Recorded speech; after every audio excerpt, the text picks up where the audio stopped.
Hi everyone, it's Chrissy with another training video in hand caning. This is a client chair and it just so happened to have an awkward number of holes, so I thought I'd record a brief tutorial in how I deal with that in case it's helpful for you in your future projects. I was also worryingly efficient, so I didn't need to do a voiceover in the main video part. So the audio will be different, and if you hear things in the background again, it's probably the dog. So enjoy, and I hope it's useful. Hi folks, another adventure in caning real chairs. We have here Victorian nursing chair type thing. It's quite short, and it's hand cane as per usual. So I've already done this once and come up with a common error, so I thought I'd show you. So I'm just at the point of setting up where my centre points are, so I know that obviously it's going to look even. So along the back we have 1, 2, 3, 4, 5, 6, 7, 8, 9, 10, 11, 12, 13, 14, 15, 16, 17, 18, 19. So that's an odd number, which means we should have one hole directly in the middle with an even number either side. So I said 19, minus 1 is 18, so there should be 9 either side. So we will count 9 in 1, 2, 3, 4, 5, 6, 7, 8, 9, peg. 1, 2, 3, 4, 5, 6, 7, 8, 9. Perfect. Right, down the sides, if we have a quick look, it looks fairly symmetrical, so we'll just count the ones that are actually in the side rail. So we have 1, 2, 3, 4, 5, 6, 7, 8, 9, 10, 11, 12, 13, 14, 15, 16, 17, 18 on that side, and we'll try this side. We have 1, 2, 3, 4, 5, 6, 7, 8, 9, 10, 11, 12, 13, 14, 15, 16, 17, 18. So that's even. So we'll end up with 2 pegs in the middle, but they do match on both sides. Both sides have 18. So what we want is, half of 18 is 9, so I should have 8 spares, and then 2 pegs, and then 8 spares. So we'll just see how that goes. We have 1, 2, 3, 4, 5, 6, 7, 8. So then this one needs a peg, and the next one needs a peg, and hopefully we'll have 8 on the other side. 1, 2, 3, 4, 5, 6, 7, 8. Perfect. So same thing on the other side. We have 1, 2, 3, 4, 5, 6, 7, 8, which means this one needs a peg, and the next one, and hopefully 8. 1, 2, 3, 4, 5, 6, 7, 8. Good. So, because of the shape of the chair, we know we're going to have more holes along the front than we do at the back, because it's wider at the front than it is at the back. Hopefully, we'll have an odd number of holes along the front again, so that we have one in the middle, which matches the one at the back, and we've got our centre point. Even if it's not directly in the centre by measurement, at least it's in the middle of the holes, which means the pattern will work out nicely.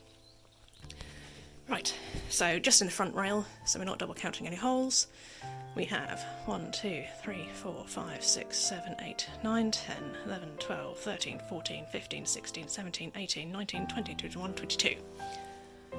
That is going to be a problem. So we have 22 holes, divided by 2 is 11 minus 1 off each, that's going to be 10. So we should have counting by 10 holes and then put 2 pegs. So we have 1, 2, 3, 4, 5, 6, 7, 8, 9, 10. 2 holes there. Sorry, I didn't pick up pegs because I tried to do talking and breathing at the same time. 1, 2, 3, 4, 5, 6, 7, 8, 9, 10. Peg. Peg. Hopefully 10. 1, 2, 3, 4, 5, 6, 7, 8, 9, 10. Okay, so what do we do now?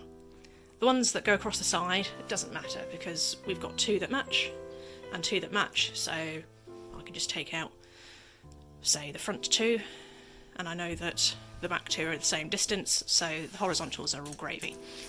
What I've got to do now is decide which of these 2 are going to be my middle.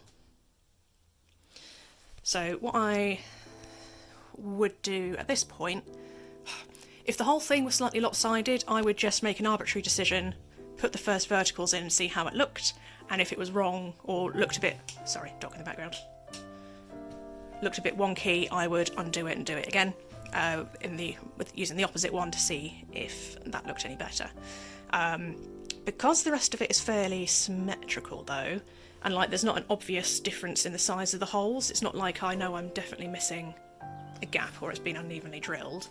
Like some of the ones on the sides, you know, this one is a lot closer at the front than this one, so hopefully that will just resolve itself. But the ones along the back aren't too dissimilarly drilled, so I mean, it is slightly closer over here than it is over here, but it's not like super obvious, so I don't think it's going to make a big difference as we go across, especially because it's not a square seat. So what I will do at this point is measure how wide the front rail is, or how, yeah, across that way, and then fold the tape measure in half and, you know, see. Just see. So I'm just going to pause you while I see how this goes. Okay, I've clamped my tape measure to one side, starting at the beginning of the holes, and pulling it roughly taut, we get to about 22.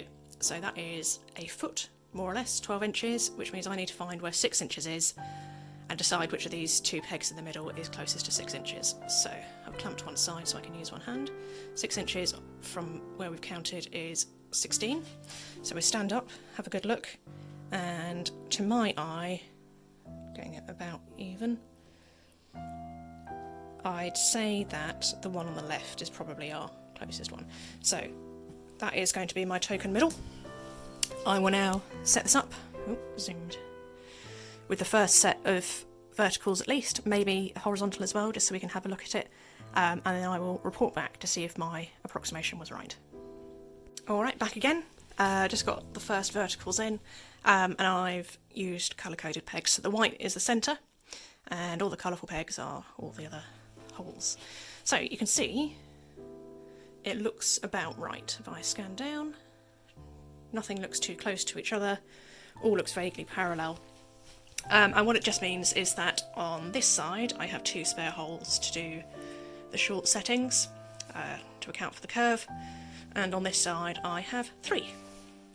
So, you know, it will be fine. When I decide how far up it goes, it will look even. And if it doesn't, I can always choose to skip one of these. So if these end up looking too close together when I put the parallels in, so the next verticals in, if they look like they're going on the wonk or they're too close together, then I can skip one of the holes, make it look better.